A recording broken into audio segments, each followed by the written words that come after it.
Hello, everybody, and welcome to this week's edition of Beyond Sports Podcast, the Monday after the Super Bowl, where we BS about the Super Bowl. Yeah. The Kelsey Bowl. We're BSing about the Kelsey Bowl. Kelsey's. That's right. Kelsey. Fuck you. Congratulations. That was great. Those I guys, love that this man, guy dude. too. I love that. Yeah, he is great. Yeah.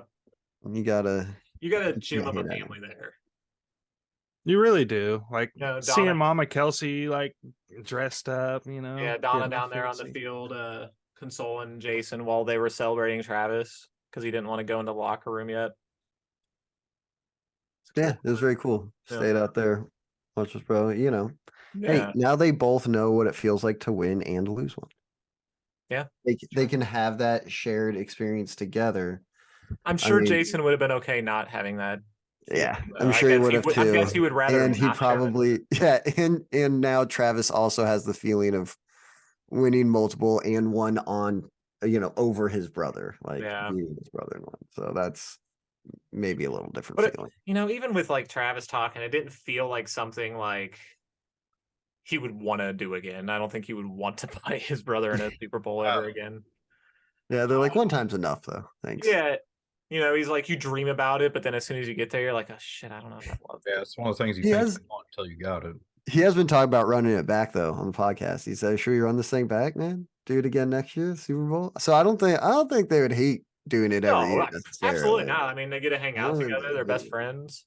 Exactly. So I don't know. But anyways, we should dive into the actual meat of the game. Yeah. The Kelseys did play a big part in it. But we can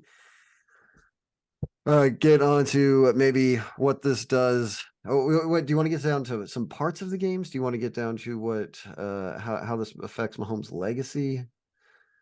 I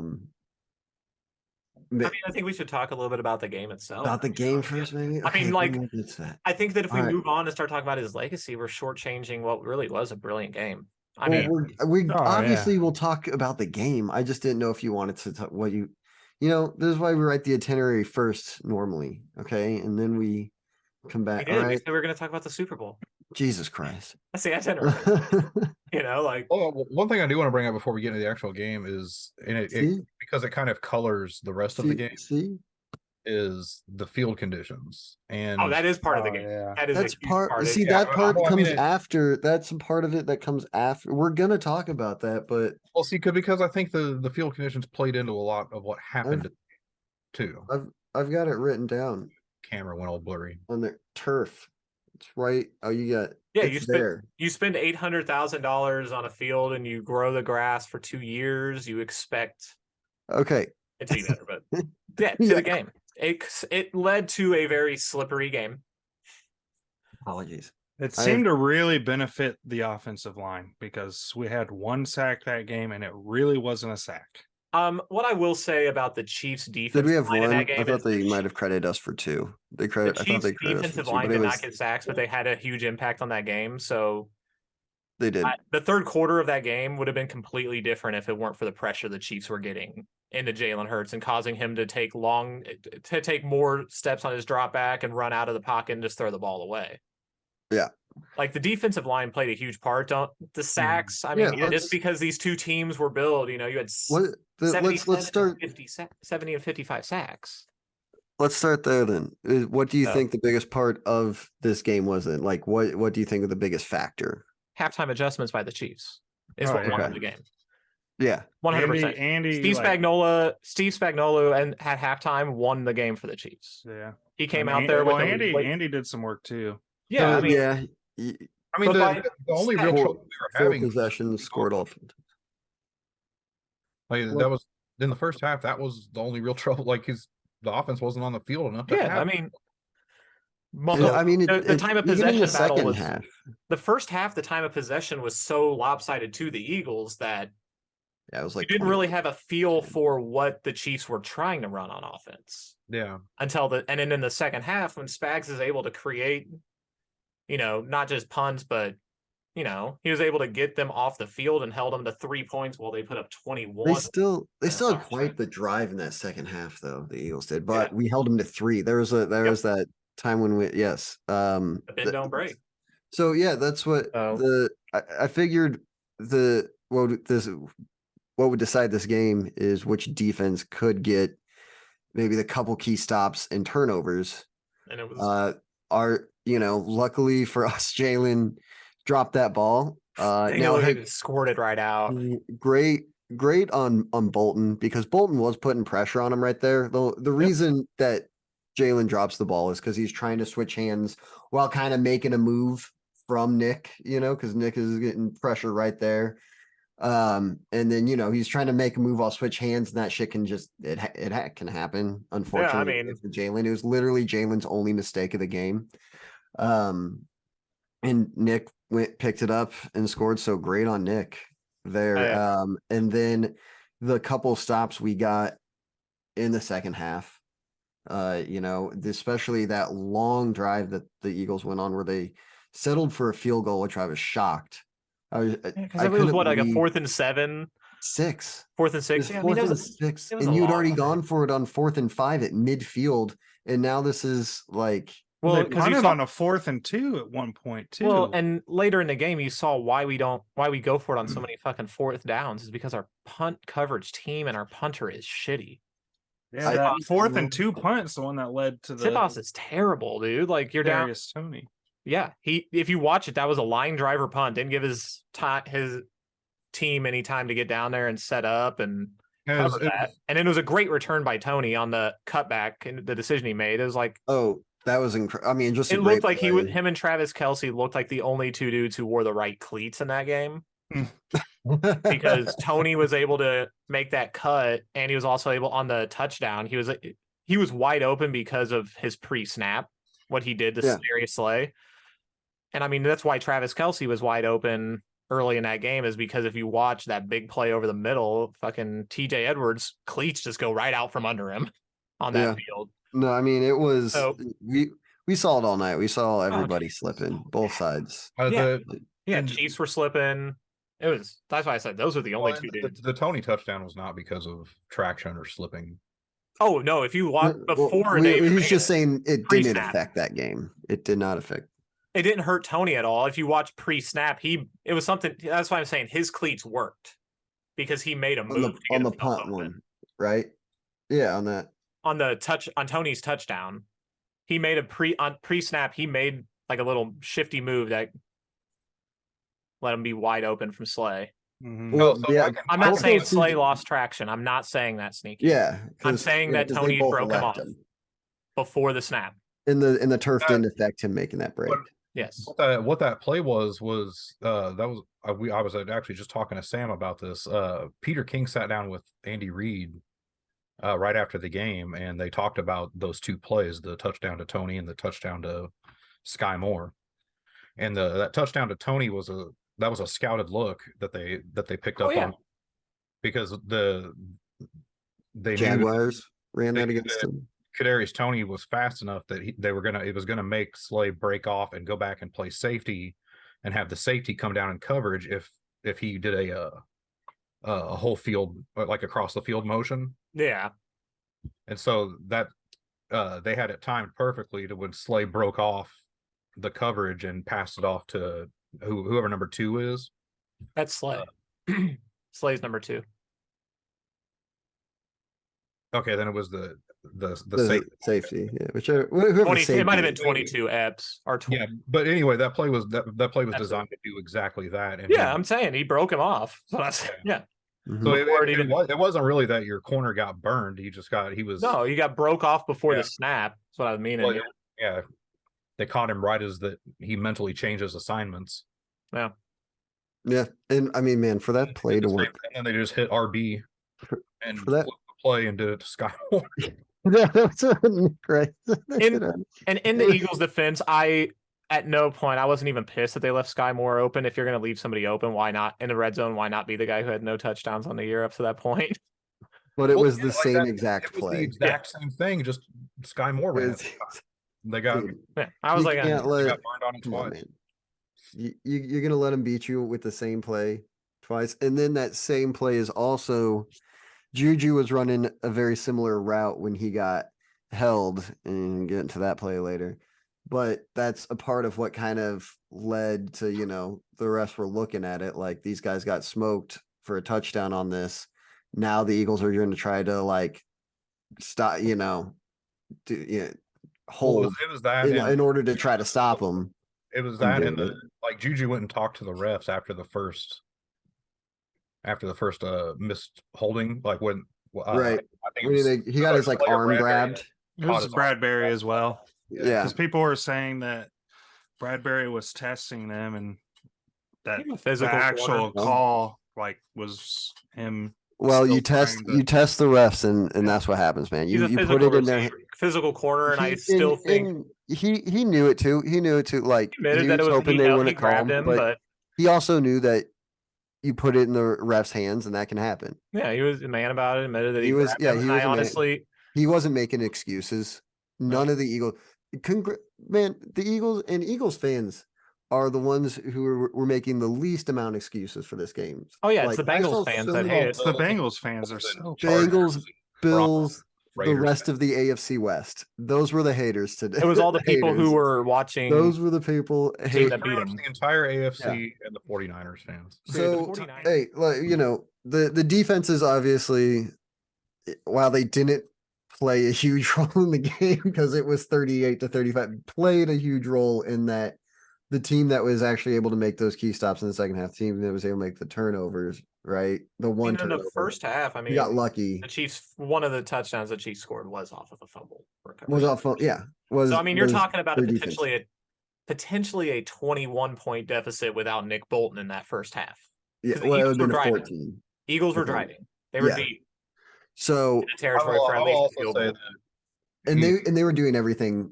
Everything was working against us. Yeah, in it that was- first half. Like could've- everything the Eagles did worked against the Chiefs. The Chiefs, Hey, what I will say could is not Nick stop Bolton them. prevented us from being the Falcons.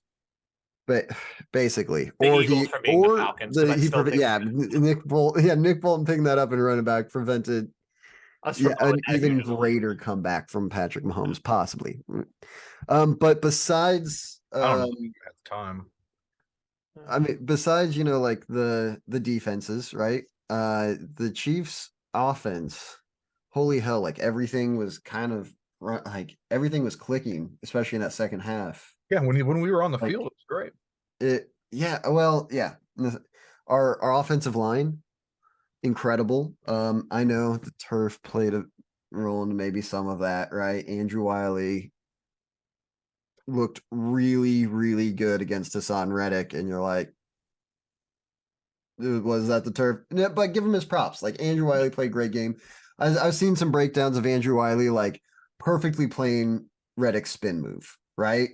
Just Yeah. like keeping back a distance, hitting him in the back when he goes to do that spin move, right? And staying back from him so that he can't just quickly get around you. Like, so you got to give it up to Wiley, who we have kind of trashed on all year. Yeah, as and I give it those to Chiefs fans. Veach So- too for building.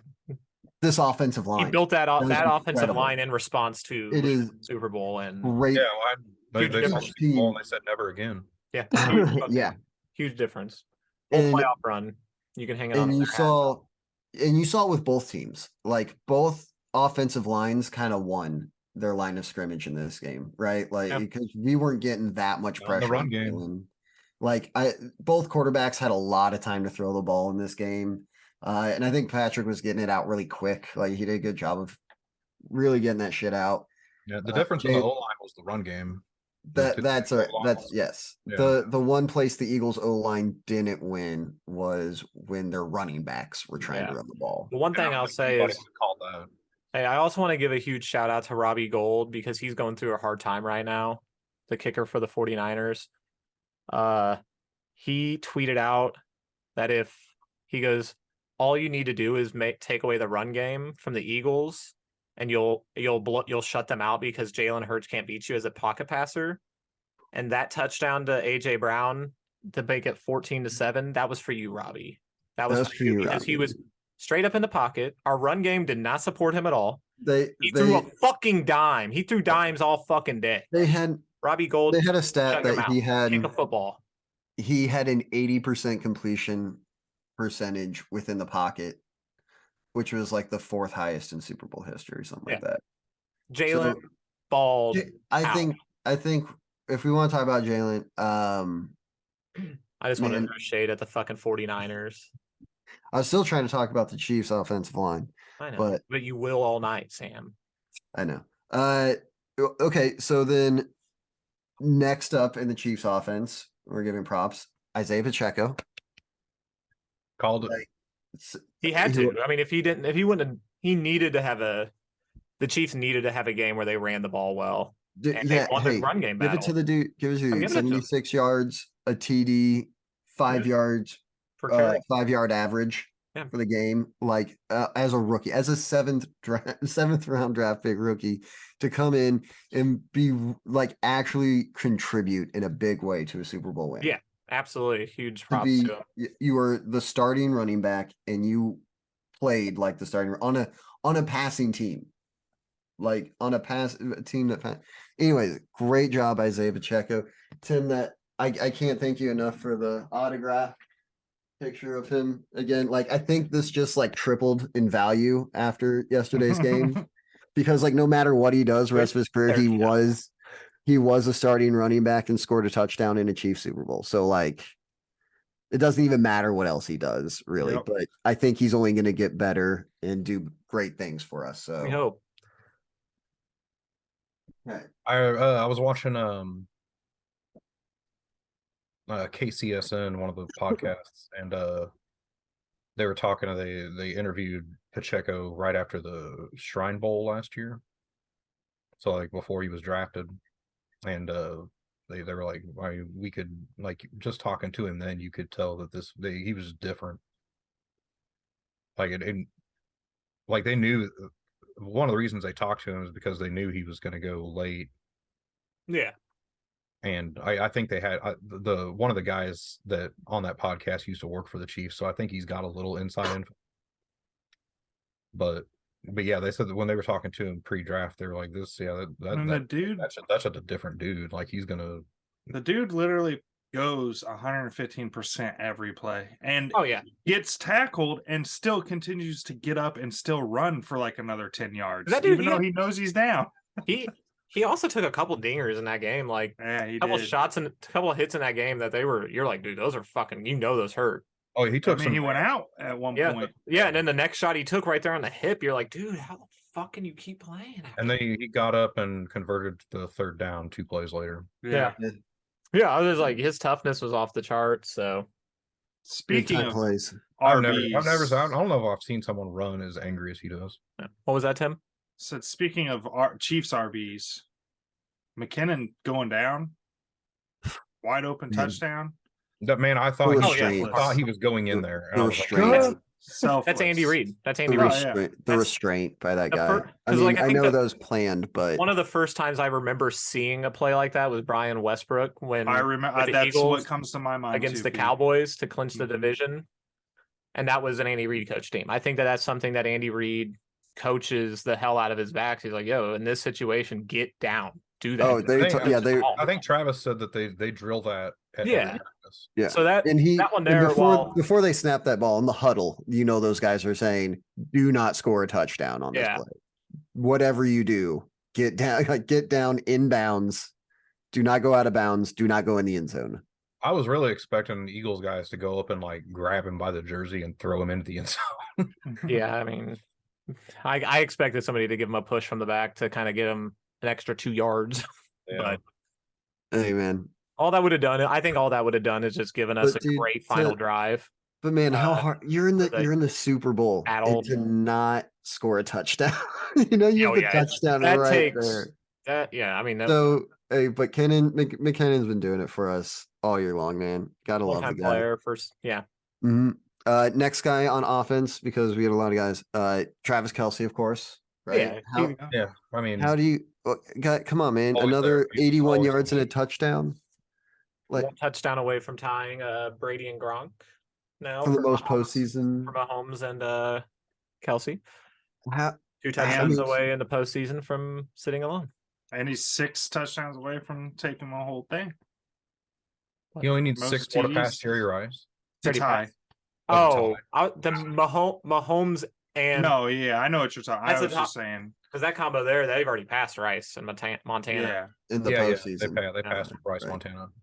but by himself, Okay, he's 6 away from tying Jerry Rice. That's nuts. Okay. Ooh. You're talking Tight about end. away. We're talking about a tight end. Don't forget. anytime you're talking about passing Jerry Rice. Yeah. It doesn't matter what the In a stat is. in any receiving category. If you're talking about Jerry Rice, shit. Yeah. And don't forget, this is a tight end that's being talked about doing. That could do this. Right. So man, just a guy, you know, if you ask him, it's all Andy Reid scheming him open like that. But it's all on the dude just great route running, you know, and great awareness of just like how to play against a zone defense a lot of the time. And if you're not playing his own defense, his route running he's gonna get open on you. The thing about Travis's route running is you can't really replicate it either, because it's like that's the way his body moves that you can't really predict his hips at all. Yeah. It's his hips. He runs like this. Well, a little smoother. Where the fuck is this dude going? He does that, but it's almost like gliding. He makes his cut. He kind of glides around, man. Like yeah, he looks almost like at times it looks uncoordinated, but a little in slow motion almost. Like it doesn't look like he should be moving this fast. Yeah, but then he makes makes his move and he's open by 3 yards. Yeah. It's unreal. You know, you can game plan against that guy all you want. He's getting open. But a lot of that too is scheme, because look at the passes. He'll tell you last night. It was everybody. He'll tell you as Andy Reid scheming him open. Andy Reid, he said he goes, Andy Reid could scheme my dad open. Like, hey, let's give with going through the offense, shout out to our number 1 wide receiver, right? Who Travis Kelce, we already covered him. I was like, who are you talking about? I'm talking about the guy who actually caught the most receptions. Juju. 7 catches, 53 yards, right? Like not like eye popping. 7 catches is quite a bit, right? Pretty good amount. It's healthy. And he's the more than I could have told you he got. He's the possession in the second half, dude. It was every time we need, you know. Hey, he's a big third down guy. Like Kelce, I think only had like 3 catches maybe in that second half, like 2 or 3, and that's it. You know, it was Juju a lot. It was Juju a lot in that second half, man. So hey, you did great as well. Resign the guy. I think. Yeah, I'm sure he wants to come back, right? I mean, it depends on if he priced himself out. Yeah, he said he wants to be here, so yeah, we'll but see I mean, what you can happens. want one hand and shit in the other. But whenever some team comes and offers you, you know, 14 million for next year, and the Chiefs are offering you 4, yeah, you're probably going to take that 14 million. I mean, I definitely would. I don't know, man. What's a good taste of the culture here? Yeah, but I mean, but also look at Juju's career. He's been hurt a lot. Yeah, that's my thing. Is the guy has what, really 5? Don't pay a ton of money for he him. has 5 documented concussions, I want to say. Oof, already, right. And he's in his 6th, going into his 6th year. That's a lot of fucking. Yeah, it's a guy you got to be. You know, if I'm him and I get a solid offer, I'm Sammy Watkins it. Yeah, you know, I mean, you got to take that. You got to make the money when you can in this league. Well, he might, but hopefully he likes that. He likes the ring and that sort of thing better. You hope. If not, sometimes I mean, guys are like, "Well, I got my ring later." No, not. You hope that we see more playoff MVS than we did. So let's talk about the guys that, if you know, Juju that are going to be stepping up in these wide receiver roles in the next few years to come. Sky Moore and Tony. Sky, man, after having a pretty rough rookie season, right? Like, It was not fun to be Sky Moore during this regular season. But to have that punt return in the Bengals game and to have your first career touchdown in the Super Bowl, it's got to feel so good. Yeah. Like you winning touchdown in you the Super Bowl. redeemed I mean, not yourself, winning, man. I'm really hoping that all this You- is setting Sky Moore, like this whole season set Sky Moore up for success later Yeah, on. man. It feels like it. I mean, redeemed yourself. because honestly, with Andy Reid, the only two like rookie receivers that I remember him like really going into the season with like, you guys are our number one from day one as rookies, were Jeremy Maclin and Deshaun Jackson in Philly. Yeah, usually. Tyreek even he started his career. They were both first round picks, weren't they? Deshaun Jackson was late second. Oh, okay. Maclin was a high pick, but I mean, yeah, I mean those were the first two that came in there and just made that immediate impact from day one under Andy Reid because he has a very complex. Deshaun Jackson's talent is probably just undeniable. Yeah, and I mean because Andy Reid's always had a big thing, even dating back to Philly. He wants his receivers to be able to run all the routes. Yeah. If you're the number one receiver, you got to be able to play in the slot. Yeah. Yeah, he's got to be able to move you really around different places. No limit on what he might call. Yeah. You got to be able to fucking run that shit. He's got to be able to switch up the formation and where the guys are at. So, yeah. I didn't. That's why when a lot of people had huge expectations for Sky, I was a little more limited on them just because in my head, I was like, he's going to have a big career here, but this year he probably has a ways to go. Yeah. He's a guy in college. Right. Didn't he change positions twice while he was in college? I was a little overzealous on Sky. I don't think that you were. But hey, you've got a jersey of a guy. I was popping it too hard, too fast. He scored a touchdown in the Super Bowl. He saved his best for last. Yeah. The last two times Sky Moore touched the ball were the best 2 times Sky Moore touched the ball on the year. The last 2 times he did. So. Yeah, well, you got to remember too. Like Travis Kelce never saw the field his rookie year. He was hurt. He was hurt. Yeah, he tore his the whole time? MCL. Sure was. So his true rookie year, he balled his first season out there. Yeah, he's been that dude ever since. I think even he started as a backup behind Anthony Fasano. Yeah. Uh-huh. So, yeah, that first Anthony year was Fasano. Yeah. Oh, Tony. Forgot that name. Oh, the in between time between Tony and. Yeah, you guys remember Tony Moeaki? We thought he was the truth after that catch. We thought. I haven't heard that. He had a great rookie season, and we thought he was gonna be what Travis Kelce turned into. Yeah, I mean injuries, dude. He got hurt, and that was unfortunately. Yeah, he got hurt, and that was it. I think he may have. Was it Seattle that picked him up? He played somewhere else. Yeah, he went to Seattle. I think it was Seattle. I think you're right. Because they can never find a fucking tight end. Maybe I just don't. I don't think they know how to utilize them. Maybe not really Pete Carroll's thing. That's a good point. Yeah, and then man, best midseason pickup I've seen us have in a long time with Kadarius Toney. Like, oh my god, dude. Melvin Ingram last year was great. Melvin Ingram was really good. Suggs was good the first Super Bowl year, but to see a guy who, he's come on, man, scored a touchdown and longest punt return in Super Bowl history. Tony, that's what he did for us. Tony is a super dangerous weapon if we can keep him healthy. Yeah, that's a big if. That's like we've got to get that dude in some kind of off-season strengthening program to like get his legs stronger. You hope that he's got chicken legs. Yeah, I mean those hamstrings are. That's what it's always been is his hammies. So I mean that's what you got to really be concerned with.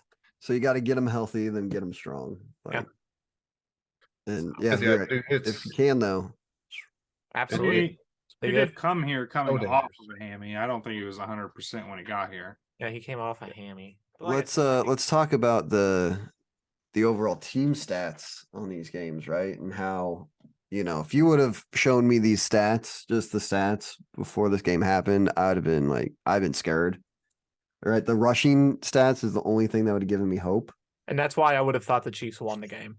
Is if I looked at the stats, I would have actually leaned towards the Chiefs.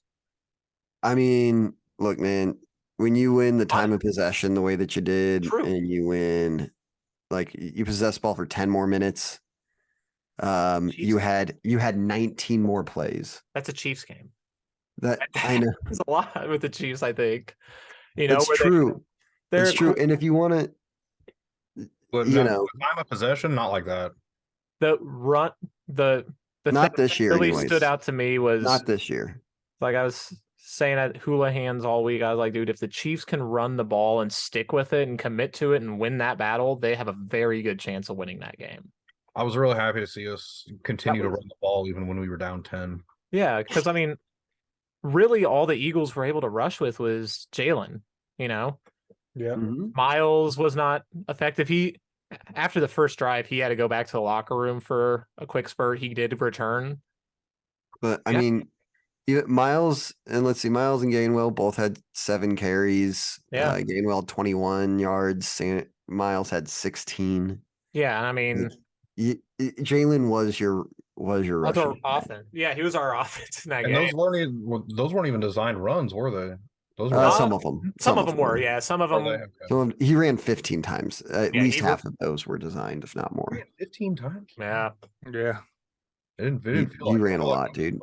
Our team averaged. You have to think about rushing yards. They ran the QB sneak like 5 or 6 times. Jalen, even he shut up every single doubter last night, I believe. He had to. Like, if you came out of that game not impressed by what Jalen Hurts put on the field, I don't know what you look for in a quarterback. He brought it all he put it all on the table on a national stage. He was statistically a drop ball away from winning MVP of the game. Yeah. That was really the fumble. He was a fumble away. That's what he dropped the ball. I think win or lose without that fumble, he would have gotten MVP. The drop 6. That, and I mean, and then there was because the Devontae Smith catch. If that could have been a catch, it would have. Well, I think that fumble decided the game. Probably like that fumble, they probably win. Hurts. Well, it's not that Hurts didn't do enough statistically to win MVP. Oh, he did. He absolutely did. The Eagles just didn't win the game. I just literally think the only reason he didn't get it, even as the loser of the game, was the fumble. I don't think they would have given the loser the Super Bowl MVP. It's happened one time in Super Bowl 5, I think. I don't think it would happen now with a Patrick Mahomes on the other side. Probably wouldn't. And I don't think he was the. It's hard to say he was the better quarterback. Look, I think he had. I know he had that fumble. He had a slightly better day statistically. He also got to run 19 more plays. So what would Patrick Mahomes have done with 19 more plays? And look at what Patrick Mahomes did with 19 less plays. I'm not gonna. I mean, I guess we could say that every single game, but I mean, with what's on paper, like he had statistically a better game. So I'm saying he played a better. Well, the reason Patrick Mahomes won it is because he went out in the second half and made 0 mistakes. Yeah, Patrick Mahomes was great in that game. I'm not gonna say he's not, but I think Jalen was every bit as great. And I'm not gonna. Yeah. Before I get out of here, oh man, I wanted to talk about the Eagles' future. Maybe, but then I want to really get into Mahomes' legacy and Andy Reid's. I mean, Andy Reid's solidified. I think Mahomes is pretty right now. We're just waiting. We have to wait it all out on Mahomes, but I think it's there. I mean, if you listen to most of the people like on TV today, he's already top 4, if not 3 all time. Right? I think he's top 3 all time. Yeah. Just because the list of guys with multiple league MVPs and Super Bowls is. Montana, Brady, Manning, Mahomes. Now, end of list. If you want to make a list of guys with multiple league MVPs and multiple Super Bowl MVPs, you just take Manning away from that list and Montana, Brady, Mahomes. Right? Now, I'm not saying those are the only things you ever need. That's the end all be all of your GOAT status. But I think most people already got him in the top 4. Like, it seems like we have a clear Mount Rushmore of quarterbacks. Yeah, and I mean, I'm not going to take Mahomes off of that list. I mean, and I think now Mahomes has definitely solidified himself on that list. Yeah. Well, and let's be honest with yourselves. The only reason that you don't think that you won't say out loud that Mahomes is the best of all time is just the number of accolades at this point. I mean, he just has a long ways to go. I think. You know who the best of all time is. Yeah.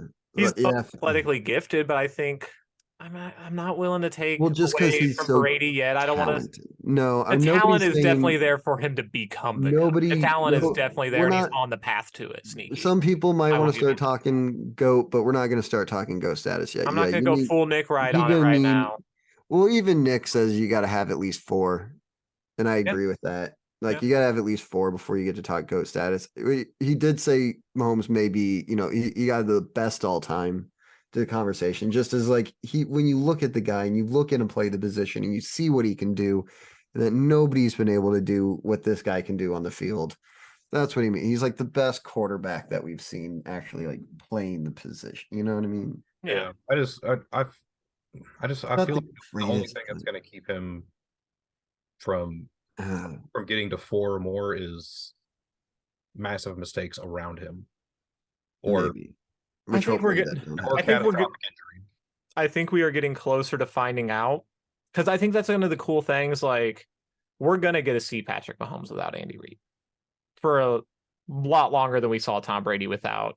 Maybe Andy Reid's like what, 65, 66? He's 4 years. He's like 5 years younger, 6 years younger than Pete Carroll and Bill Belichick.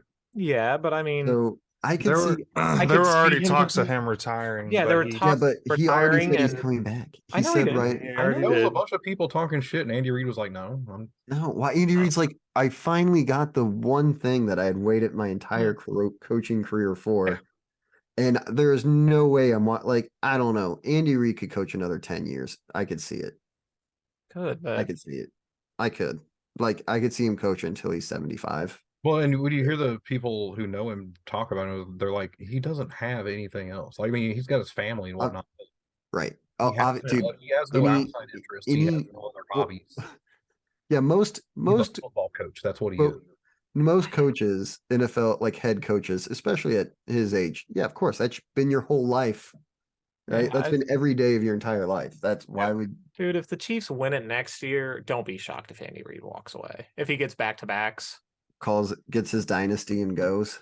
Yeah, that's just all. I'm not saying definitively. I'm just saying I would not be shocked. He's then in like shouting distance of like the best coach ever. I don't think that's the other part of it is like if you're on a train like this, like you don't get off while it's at full speed. Yeah, I mean, he took him 20 years, especially 20 years to get that first one. You're right. I mean, take a long time, but I mean, that close to be really the greatest coach of all time. You're still 4 Super Bowl wins away from surpassing him. At that point, if you win 3, that's doable. Yeah, dude, success is a really hard thing to predict that far down in the future. To where you can start taking Patrick Mahomes is great, but I mean, eventually Travis Kelce's going to be 34 next season. Yeah, he's not going to be. What does this team look like without Travis Kelce? That's a good call. We do need to find. Like, no matter how good your QB is, you need to find at least one guy that is deadly reliable. Yeah, you've got a really good stable there at tight end. You do. According to Travis Kelce, we can put anybody in that position. He thinks, and I agree to an extent, but I mean, you're also going to see. You can't just do that. No. You need the right like we've gotten so lucky with the right combination of QB, coach, tight end. And as we saw in 2020, I mean, an offensive lineman injury at the last play of the freaking one of the last plays in the AFC Championship game probably derailed a Super Bowl from him there. I'm not. Those are the sort of things like winning 4 more championships, but to think it's, I think at this point it's dumb to think it isn't likely. I'm not going to say it's not likely. I'm just saying like there's a lot of variables to put into play, and that's why I wouldn't sit there and if I'm Andy Reid, I wouldn't hedge. Okay, I can relax, or maybe Andy Reid's a charismatic guy. He could fucking take over one of those. Please let him. If he retires, let him take over one of the jobs on Fox or CBS. Commentating ones? Dude, not even a commentating one, just one of the in-house guys. Right. One of those fuckers. I think Mahomes and Andy Reid may have put themselves both in top 4 of their spots all time. I mean, the coaching, there's a lot there. I was like, it's hard with the coaching. Bill Walsh, definitely close. Yeah, Bill Walsh. You got Jimmy Johnson. You've got a lot of great ones. Do we give Shanahan the credit for winning back-to-back? Well, not better than Andy Reid. No, it's hard. Man, all of our rookies are going to be a year better. Yeah, dude. All the rookies. That's so exciting. What we did this year was incredibly sustainable because of how many rookies we were playing. Yeah, we are getting back. That's going to set us. Although we do have, and we'll probably save this for like next week, so we have something to talk about. Our off-season things, we got like people we have to sign. There's quite a few. But I do want to, Pete, the Eagles. I saw that list of free agents. My God, they don't seem as sustainable because they have a lot of aging players, like you're talking about, and a lot of free agents. Joseph, you have Jaron Hargrave. Dude, that's his D tackle. That's his D line. Fletcher Cox. Fletcher Cox was on a 1-year deal, but as you've seen with we got Jordan Davis. And how old is he now? Fletcher Cox been there a while. Oh yeah, Fletcher. Because remember, the Eagles cut him out of his contract and re-signed him the next day, and then that day the Chiefs tried to recruit him. Well, I don't blame him. He's a good player. I think if Fletcher Cox, Gardner Johnson's contract is up. I think Gardner we acquired on that. On the offensive side, tagged. On your offensive side, I think you're doing okay because you got a young wide receiver, you got your other wide receiver paid and locked up, you got your quarterback who you are gonna have to pay him. Yeah, but we don't need. He's in the last year of his rookie scale still, so. Next year will be his fourth. Yeah, that's what I'm saying. And you're gonna wait. He's a 2-year guy. Does he have a 5th-year extension? He was no 5th year. So next year is his final year. Round. Okay, so you're gonna have to extend him this season. You can't wait till next year. Miles Sanders will be a free agent. Get it done. Fletcher Cox, Robert Quinn, Brandon Graham, Javon Hargrave, Jason Kelsey, James Bradbury, Isaac Sumalo, Andre Dillard, Kaiser White, TJ Edwards, and Ndamukong Suh. Linval Joseph, Boston Scott, Zach Pascal, Miles Sanders, Rick Lovato, Chauncey Gardner-Johnson, Tyree Jackson, Gardner Minshew, and Marcus Epps. So out of that list, they're really going to go after CJ Gardner-Johnson. You're going to see him come back and probably Epps. TJ Edwards and Kaiser White they'll get those. Jason Kelsey, if he wants to play football next year, it will be as an Eagle. Same with Fletcher Cox, I believe.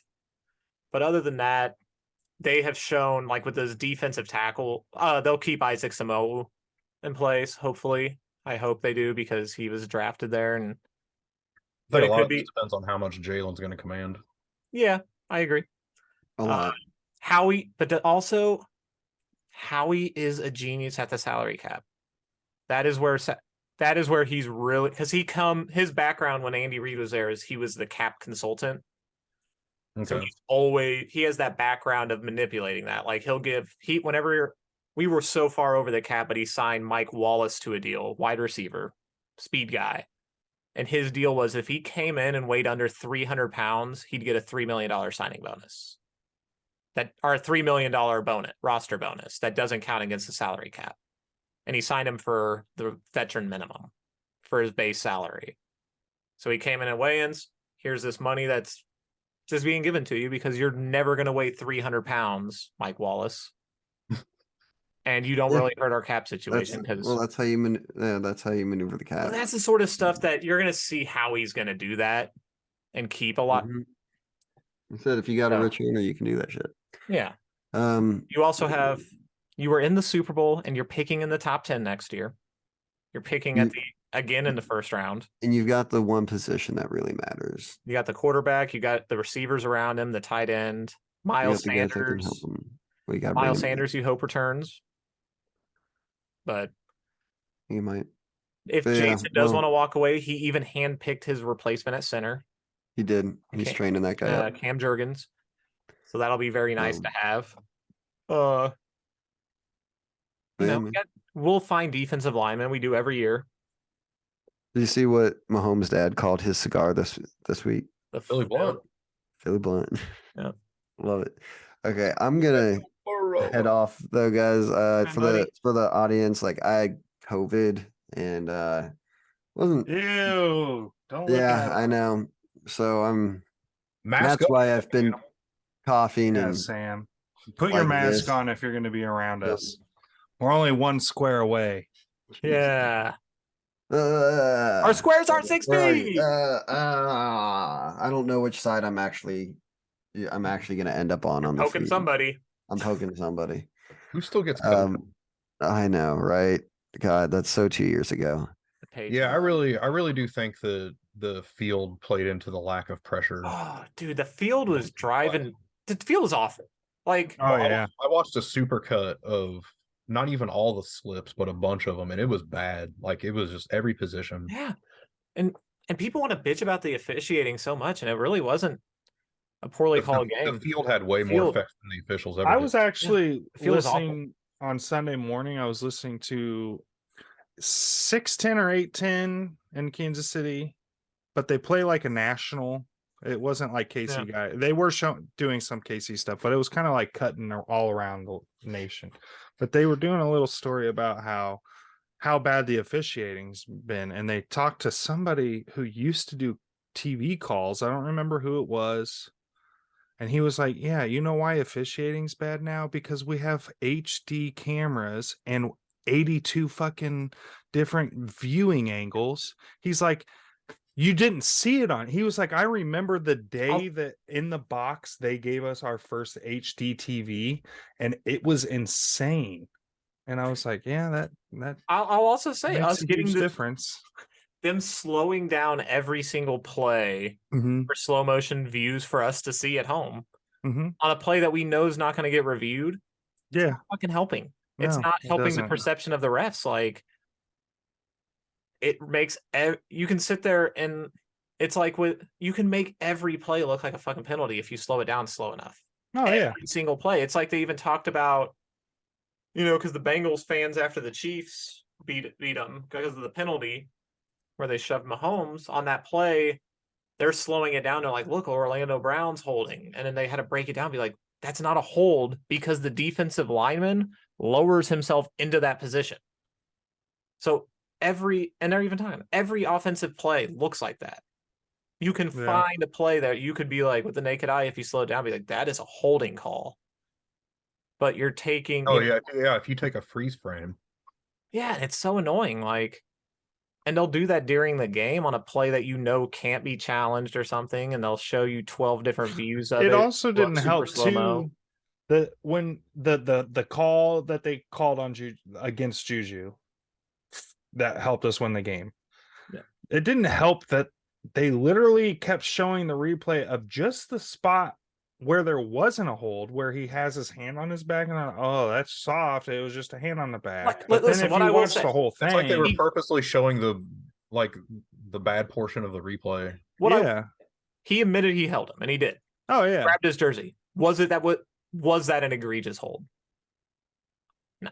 If it stops a receiver's progress, it really didn't though. If you saw it, he grabbed his jersey, and Juju was going for a shift. Like he shifted and pulled. He grabbed him. It was as he was making his cut, so it could have slowed it. It's like you'll never know. Touched his back is fine. There's one point where his hand's on his hip. That was fine because he didn't. That part was fine. Yeah. When he had Juju Juju was running the route where you take a couple steps inward and then cut back out. He grabbed him as he was making his cut, so you don't know. Now, like we've also said, the field condition also.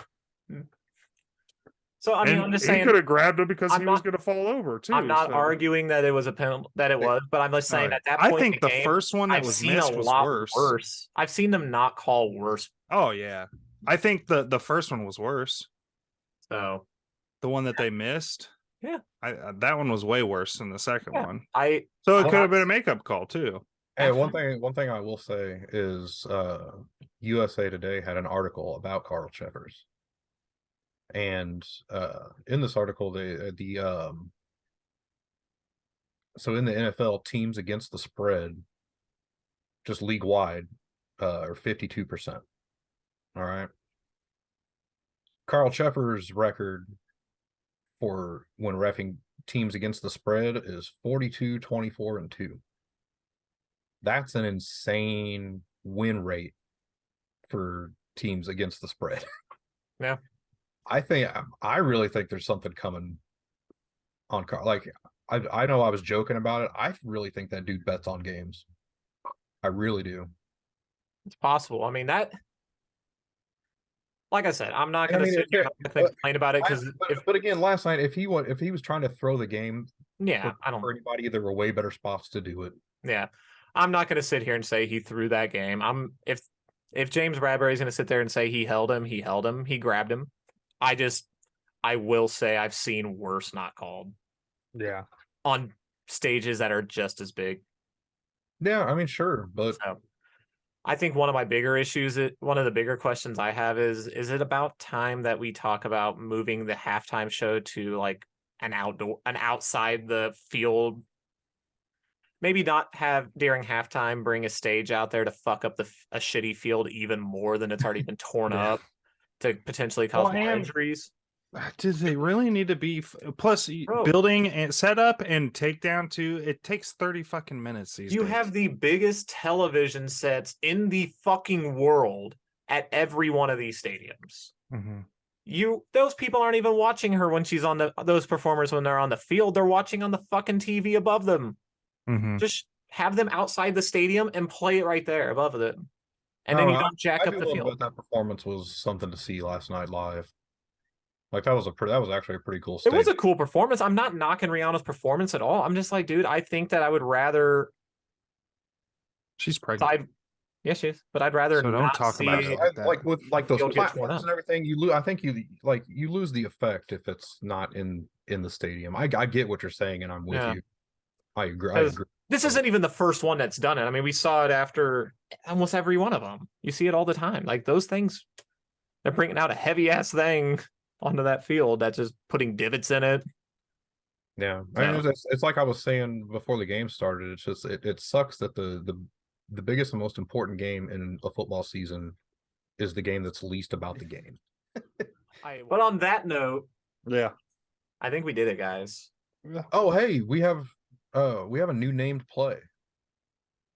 So it was a 65 power trap. What was the Hankstram? I think so, 65 power trap. Yeah. And then Wasp. So that play to Tony last night is called Corn Dog. Corn Dog, god damn it. I love it. So that's time to run Corn Dog. That's out of Andy Reid's mouth when he was talking to Peter King. Was he also eating a corn dog? No. Peter King was even like, it's not called Corn Dog. Andy Reid goes, yeah, Corn Dog. I love it. What was the I think Bieniemy named it. The Rose Bowl play? Is that what it was last year? When they all kind of I don't know if that had a name. They called it something because it came from like an old college bowl game, I think. Oh. Yeah, I think it was the Rose Bowl play, is what they just referred to it as.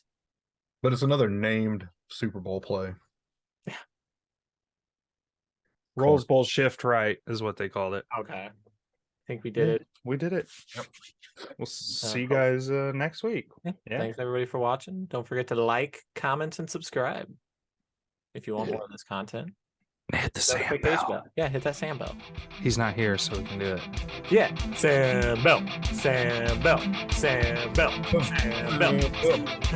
Yeah, but on a more serious note, we have 30 weeks.